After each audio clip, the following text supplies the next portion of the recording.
Hey, everybody, welcome back to another episode of the Real Estate Pros podcast by Investor Fuel, the nation's premier real estate mastermind. I'm your host, Dylan Silver, and today on the show we have John Partridge. John is a lifelong real estate investor, hard money lender, and wrestling and football coach in the Virginia area. John, welcome to the show. I'm curious, what were your first deals like, and were they smooth? Was it the walk of the park, or did you have lots of assistance, or was it trial by fire? I think the biggest thing was always, and it still is, finding the deals. You're trying to find distressed real estate.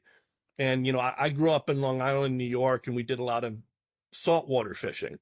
And I always give the analogy that, it's like a fish on the rod. A fish on the rod when you're out in the ocean, it doesn't just make the rod bob up and down. It bends it over to the water. There's no doubt when you have a fish on and you reel up the other lines and try and, land that fish, that's pulling the rod. And that's the same thing to me that I found with real estate deals very quickly. You're looking at things and you're not sure if it's a deal, and you want to do a deal, but you're trying to make the numbers work. And, thank God I didn't make a lot of those deals work. You got to wait till you have to have your marketing. You have to have your business development out there and find that deal that's going to bend the rod to the water. And that's the one you take, and you don't move until you get that.